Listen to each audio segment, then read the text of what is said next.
Imagine standing on the walls of your city as a cloud of dust appears on the horizon. At first, it looks like a storm. Then someone notices the movement. Thousands of horses, thousands more behind them. The earth itself begins to tremble beneath their hooves. Messengers arrive breathless. Their faces are pale. They don't bring hope. They bring a warning. They're coming. No one asks who. They already know. Women gather their children. Soldiers grip their spears with trembling hands. Priests fill the temples with desperate prayers. Kings lock themselves inside stone palaces that have stood for centuries. But stone means nothing to these riders. Some cities fight. Others surrender before the first arrow is fired. Many are erased so completely that later travelers struggle to find where they once stood. For generations, mothers would whisper one name to frighten disobedient children. Merchants altered their trade routes. Empires collapsed. The map of the known world was redrawn. His enemies called him a demon. His followers believed heaven had chosen him. History remembers him by the name Genghis Khan. But the greatest surprise isn't how many battles he won. It's how close he came to dying before he ever became a warrior. Because the most feared conqueror in history began life as a starving, abandoned boy with almost nothing. This is the true story of the man who changed the world forever. And it begins on the endless grasslands of Mongolia. Long before he became Genghis Khan, he was simply Temujin. He was born around 1162, although historians continue to debate the exact year. His birthplace lay near the Onon River in what is now Mongolia, a land unlike almost anywhere else on Earth. There were no great cities, no towering castles, no paved roads, only endless grasslands stretching farther than the eye could see.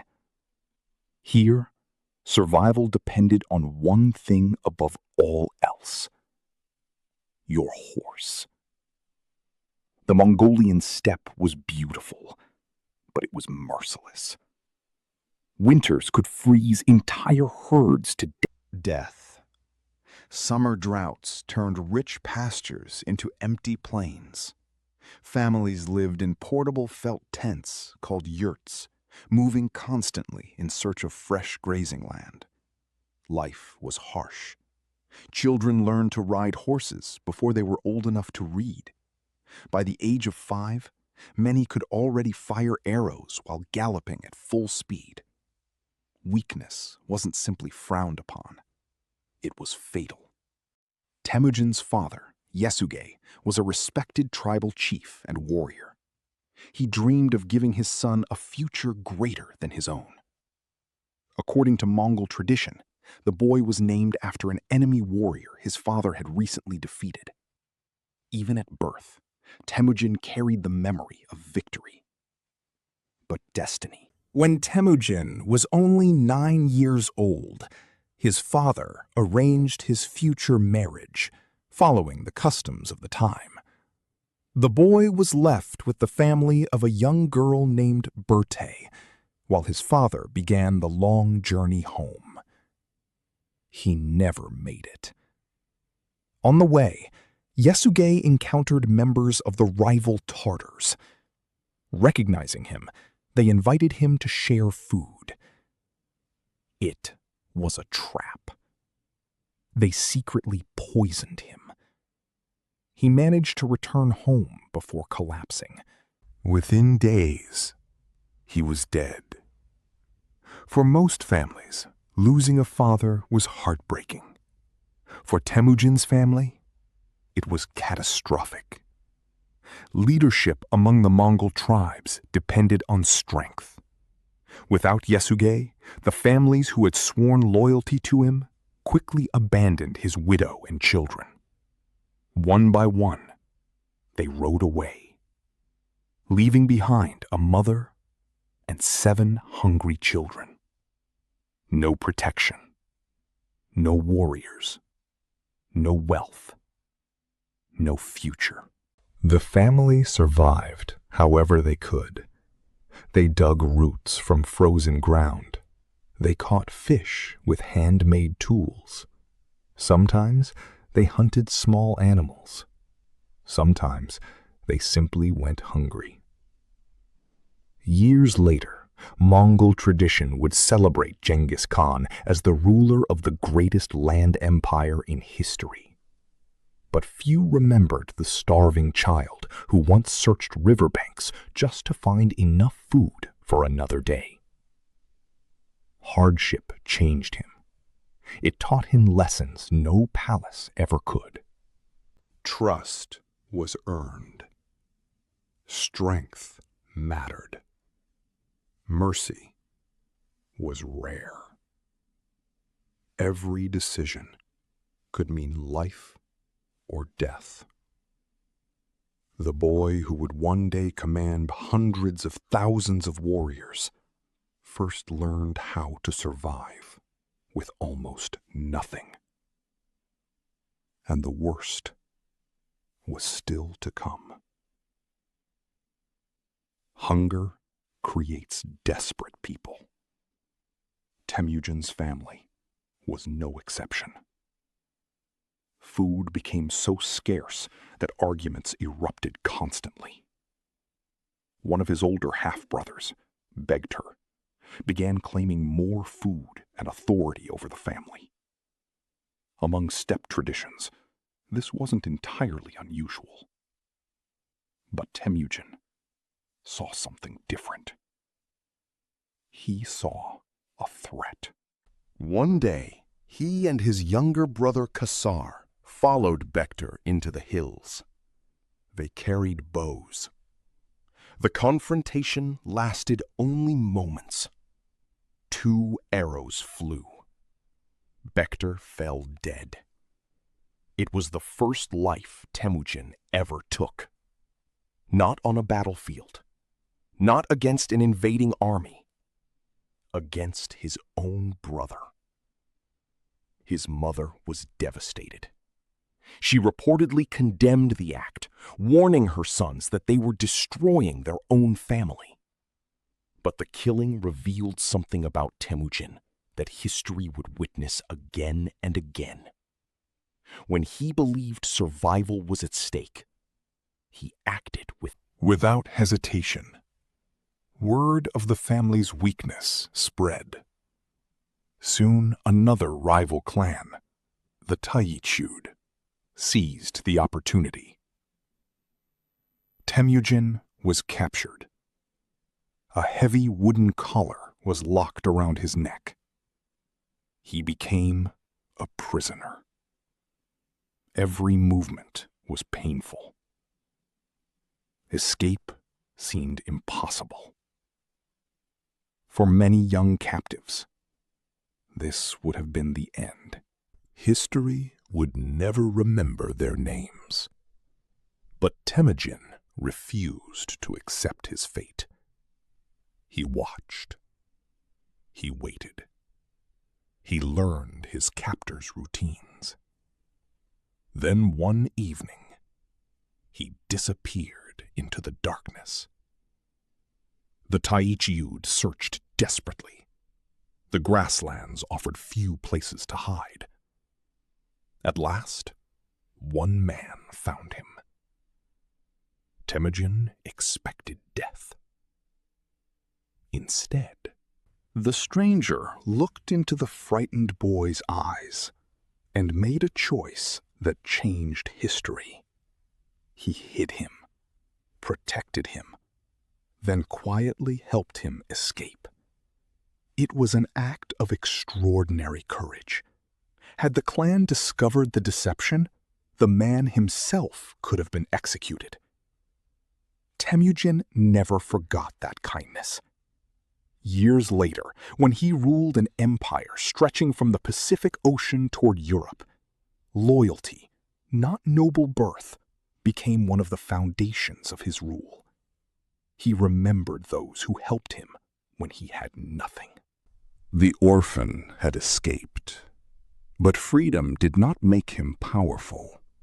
He still had no army, no kingdom, no wealth, only determination and a dream of reclaiming everything his family had lost. In the years ahead, he would gather followers from every corner of the steppe, defeat rivals once thought invincible, and forge a military machine unlike anything the world had ever seen.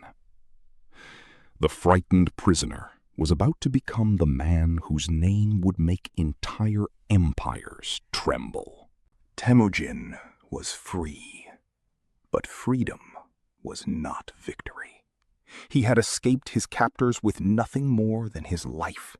He owned no great herd, commanded no warriors, and ruled no tribe. On the Mongolian steppe, that meant he was almost invisible.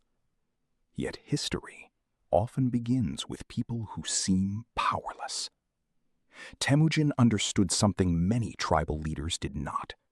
If he wanted to survive, he couldn't rely only on blood ties. Family had failed him. His father's allies had abandoned him. Even hunger had driven his own brothers against one another. From this point on, he would build something different. He would build loyalty. Not because a man was born into the right family, but because he had earned trust. That simple idea would one day reshape the largest land empire in history. Years earlier, before his father's death, Temujin had been promised in marriage to a young girl named Berthe. Now that he was a young man, he returned to fulfill that promise. Berthe was more than a wife. Throughout Temujin's life, she became his closest advisor and one of the few people he trusted completely. Their marriage also brought an important political alliance, strengthening his fragile position among neighboring tribes. For a brief moment, life seemed hopeful. But on the Mongolian steppe, peace rarely lasted. Not long after their marriage, disaster struck. A rival tribe, known as the Merkit, launched a surprise raid. They attacked under cover of darkness. The camp erupted into chaos. Horses screamed. Families scattered. Warriors fought desperately. When the sun rose, Berthe was gone. She had been kidnapped. To the Merkit, this was revenge. Years earlier, Temujin's own father had taken Temujin's mother from another tribe, and now the cycle of retaliation continued. For Temujin, it was personal. He refused to accept the loss. But rescuing Berthe required something he did not possess: an army. Temujin sought help from two powerful leaders.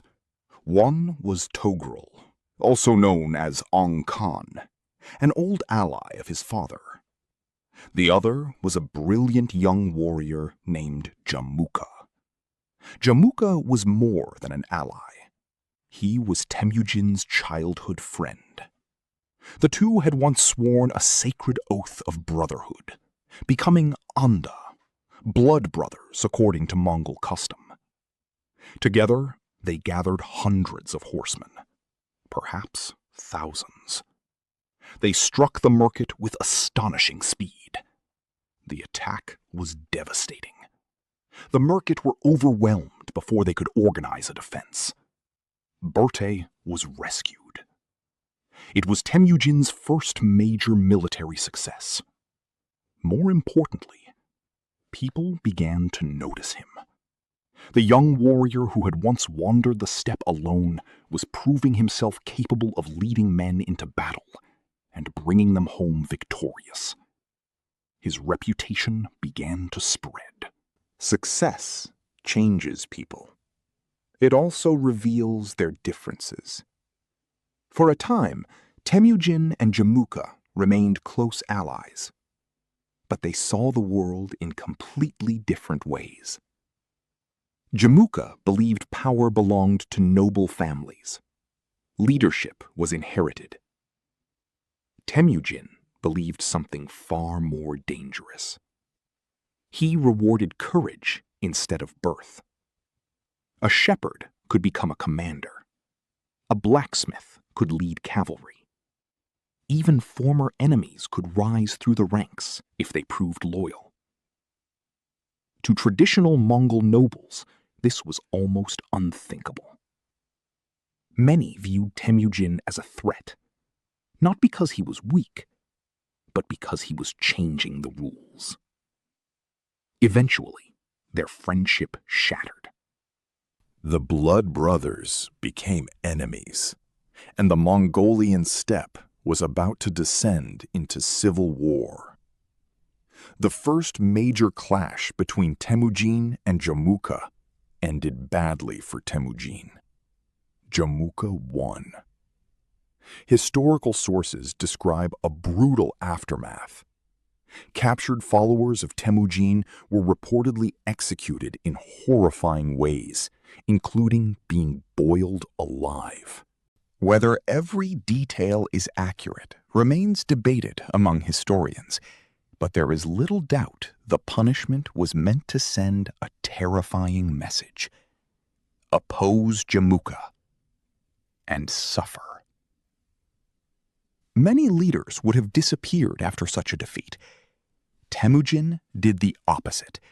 He studied his mistakes. He adapted. He recruited more followers. Every defeat became a lesson. Every setback made him stronger. This willingness to learn would become one of his greatest strengths. As Temujin's influence grew, he began transforming warfare itself. Most armies of the medieval world depended on heavy infantry. Some relied on armored knights. Temujin relied on speed. Every warrior rode several horses, switching mounts during long campaigns. This allowed Mongol armies to travel astonishing distances without exhausting their animals. Each soldier carried a powerful composite bow, capable of striking enemies from remarkable distances.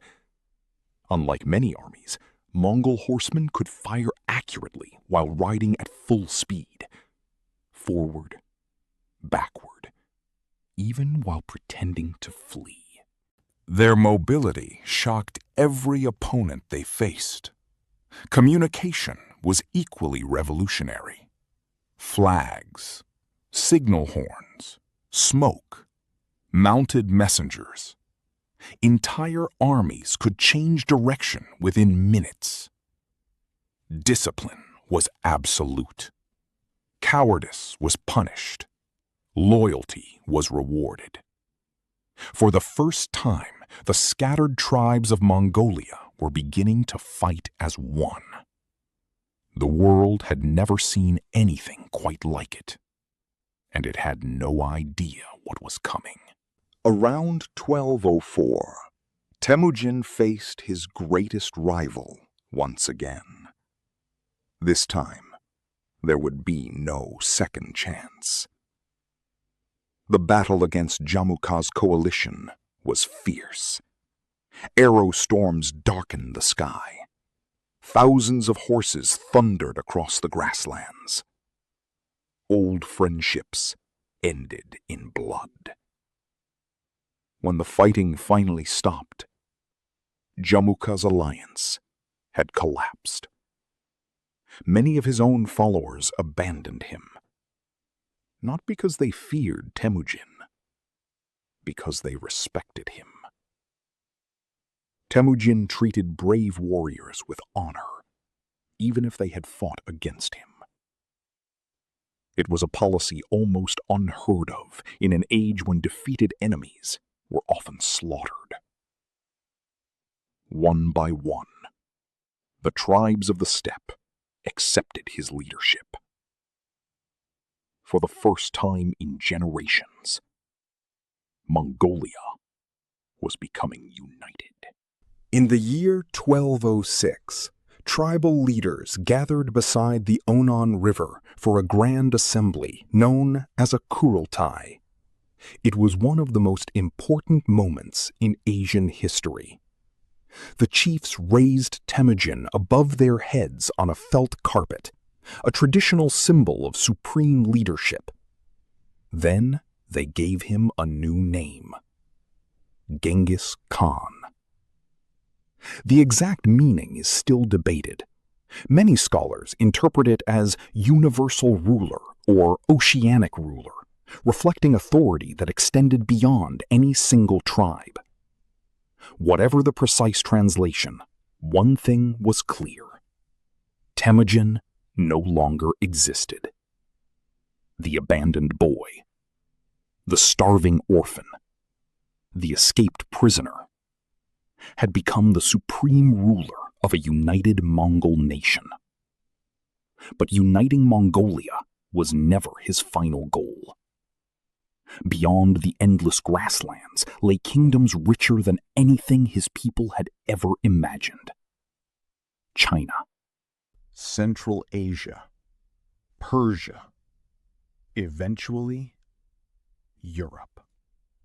The greatest conquests in history were about to begin, and the world would soon learn why entire civilizations came to fear the sound of Mongol horses long before they ever appeared on the horizon. By the year 1206, the endless wars of the Mongolian steppe were over. For the first time in generations, the tribes were united under a single ruler. Most kings would have celebrated. Most emperors would have spent years strengthening their new kingdom. Genghis Khan did neither. He looked beyond the horizon. To the south lay the wealthy Jin dynasty, which ruled northern China. Behind massive city walls were millions of people, vast granaries, and unimaginable riches.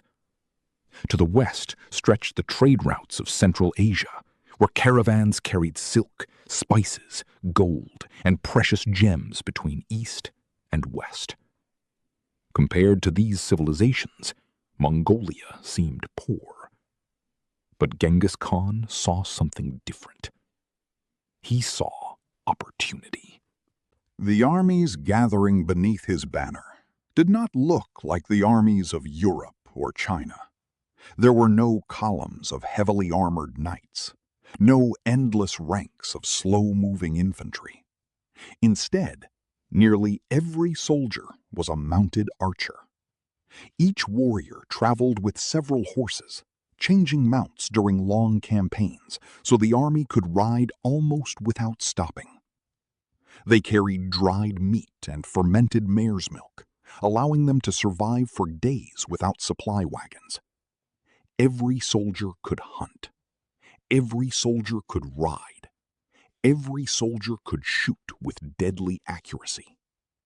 It made the Mongol army astonishingly fast. An enemy might hear reports that the Mongols were hundreds of miles away, only to find them outside the city gates a few days later. But speed alone did not explain their success. Genghis Khan demanded absolute discipline. His army was organized into units of 10. 10 men formed one squad. 10 squads formed a company. 10 companies formed a regiment. This decimal system made command remarkably efficient. Orders traveled quickly. Every man knew his role. If one soldier abandoned his comrades in battle, the punishment could be severe, not only for him, but sometimes for the entire unit. To modern ears, such discipline sounds harsh. Yet it created an army whose coordination astonished its enemies. While opposing forces often broke into chaos during battle, Mongol formations remained organized even while charging across open ground at full speed. Many believed the Mongols won because of their horses. Others believed it was their bows. The truth was more surprising. Their greatest weapon was information.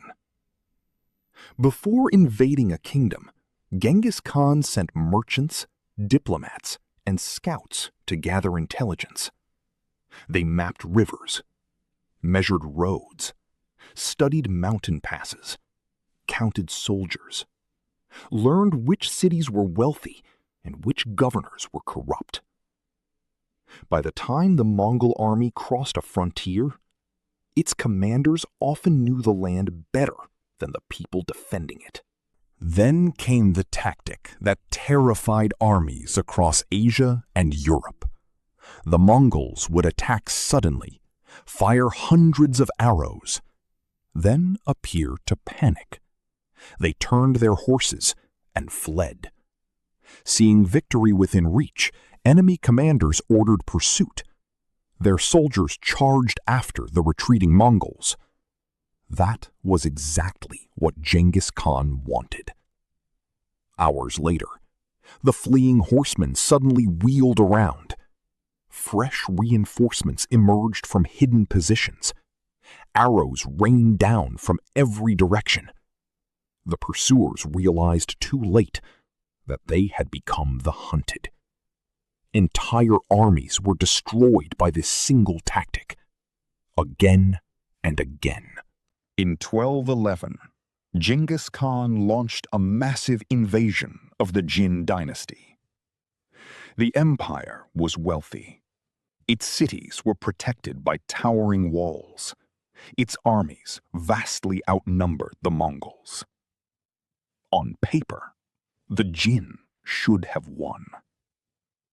Instead, the Mongols adapted. Unable to storm every fortress directly, they learned siege warfare from captured engineers. Chinese and Muslim specialists built catapults, trebuchets, and other siege machines for the Mongol armies. The nomads of the steppe became masters of attacking cities.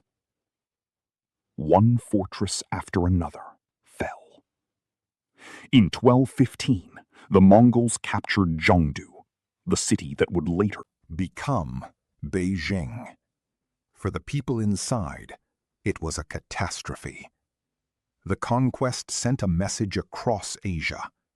Even great walls could not stop Genghis Khan.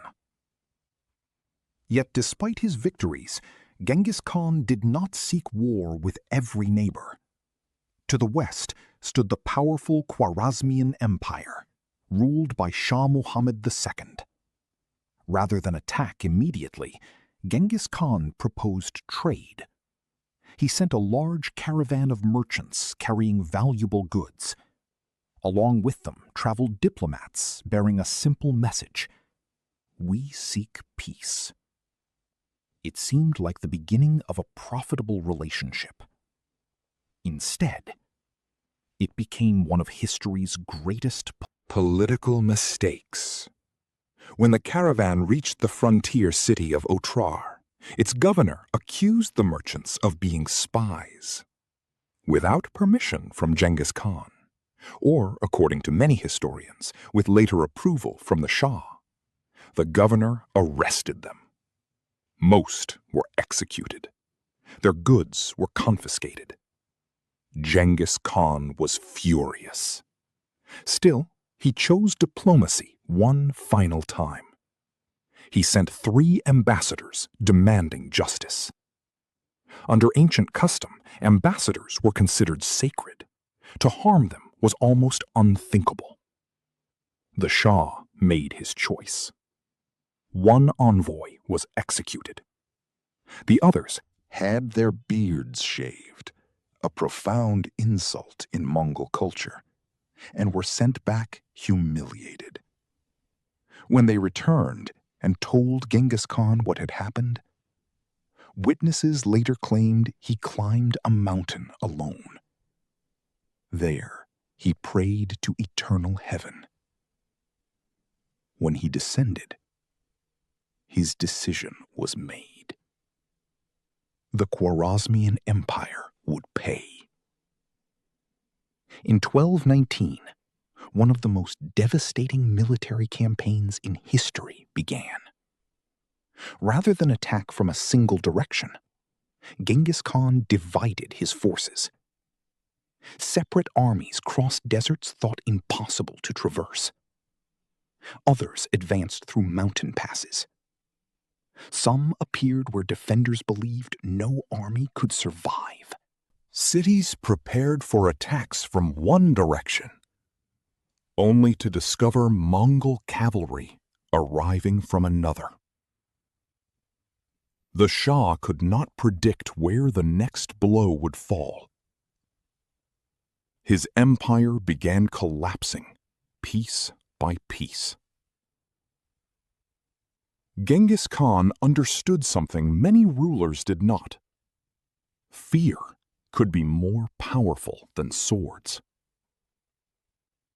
When a city surrendered immediately, it was often spared widespread destruction, though terms could be harsh and populations were still subject to Mongol rule.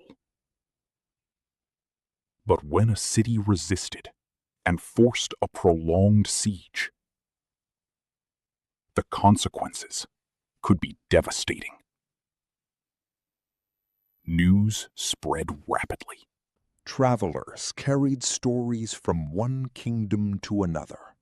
Some accounts were exaggerated over time, but they all carried the same warning: do not resist the Mongols. Before long, some cities opened their gates the moment Mongol banners appeared on the horizon. The reputation of the army often won battles before the first arrow was fired. As city after city fell, Shah Muhammad fled. He abandoned one capital after another. His once mighty empire disintegrated around him. The ruler who had insulted Genghis Khan found himself hunted across thousands of miles. Eventually, exhausted and isolated, he died on an island in the Caspian Sea.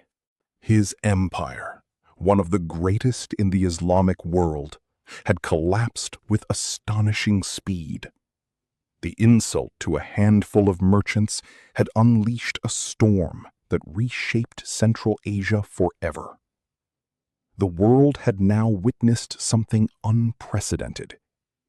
Genghis Khan had defeated kingdoms far richer, larger, and more populous than his own.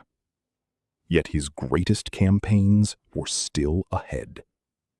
Soon, Mongol horsemen would ride into Eastern Europe, confronting princes and knights who had never faced an enemy like them. For the first time, Europe would hear the name that had already become a nightmare across Asia. By the early 1220s, the Mongol Empire stretched farther than anyone could have imagined only a generation earlier. From the deserts of Central Asia to the mountains of northern China, kingdom after kingdom had fallen. Many rulers believed the Mongols would finally stop. After all, no empire could keep expanding forever. They were wrong. For Genghis Khan, conquest was never just about territory. It was about eliminating future threats before they could unite. The farther his enemies were pushed away from Mongolia, the safer his homeland became. And so, while one army secured newly conquered lands, another continued riding west into regions few Mongols had ever seen. The world was about to discover that distance offered no protection. After the death of Shah Muhammad, his son, Jalal al-Din, refused to surrender.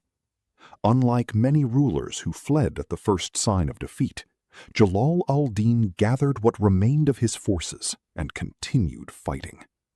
For months, he avoided complete destruction. His courage impressed even his enemies. Finally, in 1221, the two armies met near the banks of the Indus River. The battle was fierce. Outnumbered and surrounded, Jalal al-Din fought desperately to break through the Mongol lines. When defeat became inevitable, he made a decision that stunned both armies. Rather than surrender, According to Persian chroniclers, Genghis Khan watched the escape from a distance. Instead of ordering his archers to kill the fleeing prince, he is said to have admired the extraordinary courage on display, reportedly remarking that a father should have such a son. Whether those exact words were spoken is impossible to know, but the story endured because it captured something true about Genghis Khan. He respected bravery, even in his enemies. While Genghis Khan returned east, two of his greatest commanders continued westward. Their names were Subutai and Shebe. They were not kings. They were not princes. They had earned their positions through skill alone. Subutai, in particular, would become one of history's greatest military strategists. Over his lifetime, he would command campaigns across thousands of miles, defeating armies from vastly different cultures. But before Europe truly understood his genius, he led one of the most astonishing reconnaissance missions ever attempted. Instead of returning directly to Mongolia, he and Jebe spent years exploring unknown lands. They crossed the Caucasus Mountains. They defeated tribal confederations. They studied rivers, forests, and mountain passes. They gathered intelligence. Every mile they traveled would later become valuable knowledge for future invasions. It was exploration, disguised as war. In 1223, the Mongols encountered a coalition unlike any they had faced before. Several Rus princes joined forces with nomadic Cuman allies to stop the advancing horsemen. Together, they believed they had overwhelming numbers. The Mongols appeared to retreat. The coalition pursued. For 9 days, the chase continued. The Rus commanders became convinced that victory was within reach. But once again, they had fallen into Genghis Khan's favorite trap. At the Kalka River, the Mongols suddenly turned. Fresh cavalry emerged. Arrows darkened the sky. The coalition collapsed. One prince after another was captured. The defeat shocked Eastern Europe. No one had expected a relatively small mounted force to destroy such a large alliance. Yet the Mongols had done exactly that. Then, almost as suddenly as they had appeared, they disappeared. Europe assumed the danger had passed. It had not. The Mongols had simply learned everything they needed to know. To understand why Genghis Khan inspired such fear, we must look beyond the battlefield. He was ruthless in war. That is beyond dispute. Cities that resisted Mongol conquest could suffer devastating consequences, and medieval chroniclers describe massacres and widespread destruction in several campaigns. But his rule also contained unexpected contradictions. He promoted men based on ability rather than Messengers could change horses at relay stations, carrying information across thousands of kilometers in days rather than weeks. This communication network became one of the greatest administrative achievements of the medieval world. Religious tolerance also distinguished his empire. Buddhists, Muslims, Christians, Taoists, all generally practiced their faiths under Mongol rule, to unite dozens of tribes with different customs required more than military victories. It required order. Genghis Khan introduced a legal code often referred to as the Yasa. The exact contents have not survived in a complete form, and historians continue to debate many of its provisions. However, contemporary sources suggest it emphasized discipline, loyalty, military organization, and severe punishment for crimes such as theft, betrayal, and desertion. Despite commanding millions of subjects, Genghis Khan never surrounded himself with the luxury expected of most emperors. He continued living much of his life in tents. He preferred the open steppe to marble palaces. He hunted. He rode. He spent long periods traveling with his armies. Visitors expecting dazzling royal courts often found something entirely different. By 1226, Genghis Khan was in his 60s. For a medieval warrior who had spent most of his life on horseback, that was an advanced age. Many rulers would have retired. He prepared for another campaign. This time, his target was the Western Xia Kingdom in northwestern China. The rulers of Xia had broken promises made to the Mongols. Genghis Khan intended to make them answer for it.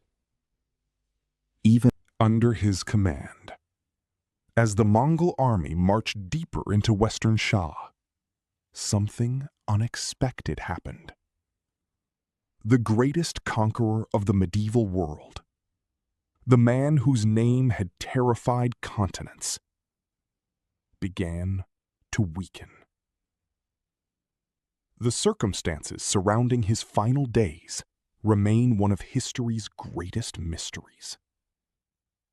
Did he die from wounds, from illness, or from an accident that became legend? For nearly half a century, Genghis Khan had done what many believed was impossible. He had united the warring tribes of Mongolia, destroyed powerful kingdoms, shattered empires, and built the largest contiguous land empire the world had ever seen.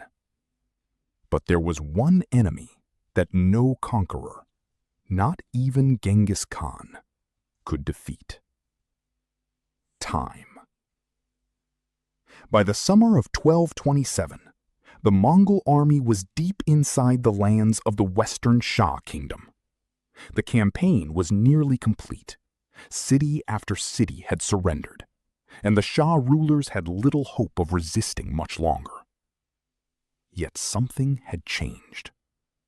The Khan was no longer the unstoppable warrior who had led cavalry charges across the steppe decades earlier.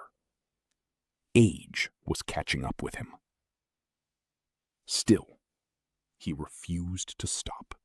Few moments in medieval history are surrounded by more mystery than the death of Genghis Khan. Unlike many famous rulers, there is no universally accepted account of how he died. One tradition claims he fell from his horse during a hunting expedition and never fully recovered from the injuries. Another suggests he died from an illness, perhaps brought on by the hardships of constant campaigning. Later legends tell far more dramatic stories, including tales that he was mortally wounded during battle, or even killed in revenge by a captive princess. These stories have captured imaginations for centuries, but historians find little reliable evidence to support them. In August 1227, during the campaign against Western Shia, Genghis Khan died, likely from illness or injury sustained during the expedition. The exact cause remains unknown, and perhaps it always will. His commanders faced an impossible decision. If news of the Khan's death spread immediately, the enemy might resist with renewed courage. Rival tribes might rebel. The empire itself could fracture. So they chose secrecy. According to several historical accounts, Genghis Khan's death was concealed until the campaign had been completed. His soldiers continued fighting. His enemies continued surrendering. Many had no idea that the man they feared most was already gone. Even in death, his presence still commanded armies. What happened next became one of history's greatest unsolved mysteries. Genghis Khan had reportedly wished for a simple burial. No grand monument, no magnificent mausoleum, no towering pyramid proclaiming his greatness. Instead, tradition says his funeral procession carried his body back toward Mongolia in complete secrecy. From that point, the stories become legend. Some chronicles claim that soldiers killed anyone who accidentally saw the funeral procession, ensuring that no witnesses could reveal the burial site. Others suggest the mourners deliberately erased every trace of the grave. One famous legend even says that horses were ridden repeatedly across the burial ground until every footprint disappeared into the earth. Whether these stories are entirely true remains uncertain. But one fact is undeniable. More than 800 years later, no confirmed tomb of Genghis Khan has ever been found. Archaeologists have searched. Historians have debated. Expeditions have explored the mountains and valleys of northeastern Mongolia. Yet the greatest conqueror of the medieval world still rests in an unknown grave. It is one of history's last great mysteries. Most empires collapse when their founder dies. The Mongol Empire did the opposite.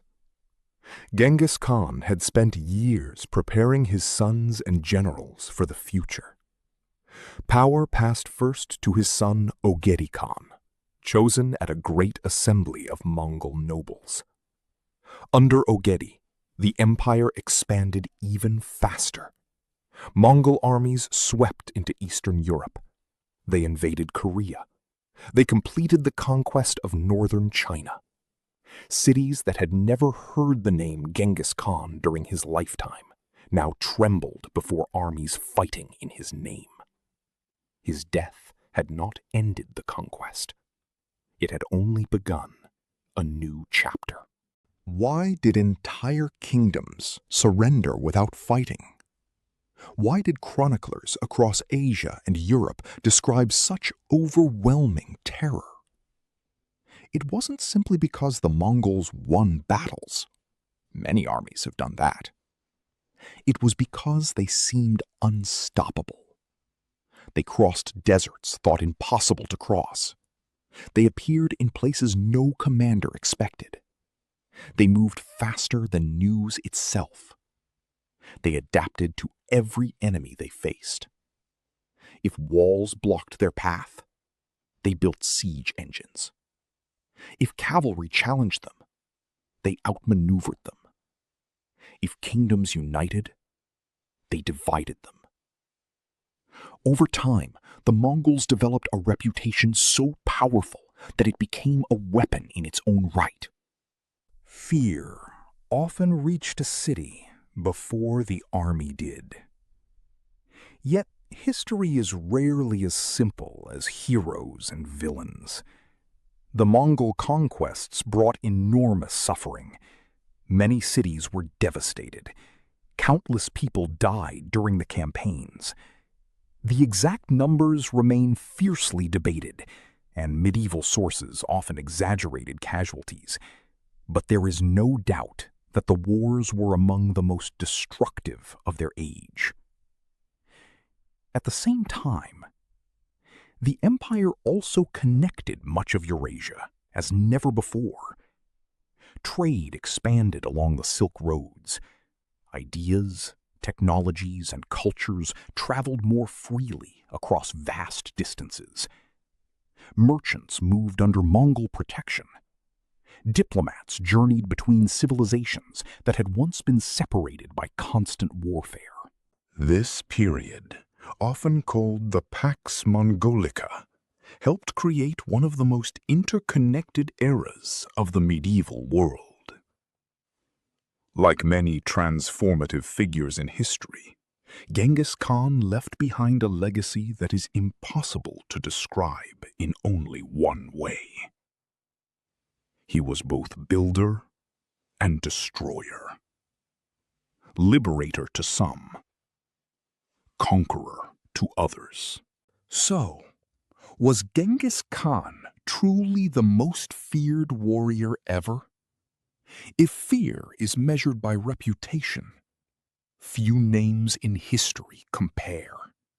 From China to Persia, from the Russian steppes to the edge of Europe, his arrival often meant that the world people had always known was about to change forever. Kings abandoned their capitals. Generals rewrote their strategies. Empires collapsed beneath the thunder of Mongol horses. Even today, more than 8 centuries after his death, his story continues to fascinate historians and audiences alike. Not because he was invincible. He wasn't. Not because every story about him is true. Many are legends. But because one man, born into poverty on the remote grasslands of Mongolia, altered the course of world history more dramatically than almost anyone before or since. History remembers countless warriors: Alexander the Great, Julius Caesar, Hannibal, Saladin, Richard the Lionheart, Napoleon. Each changed the world in remarkable ways. Yet few inspired the same combination of awe, fear, and lasting influence as Genghis Khan. His empire eventually fragmented. His descendants ruled for generations. His burial place remains hidden. But his impact can still be traced across maps, cultures, trade routes, and the pages of history itself. Perhaps that is why, after more than 800 years, the sound of galloping horses across the open steppe still evokes one unforgettable name: Genghis Khan. The orphan who became the conqueror. The warrior who united a nation. The leader whose shadow stretched across continents. And the man many still regard as the most feared warrior in history. If you enjoyed this journey into one of history's greatest mysteries, subscribe for more forgotten civilizations, unsolved disappearances, lost empires, and unbelievable true stories from the past. And tell us in the comments,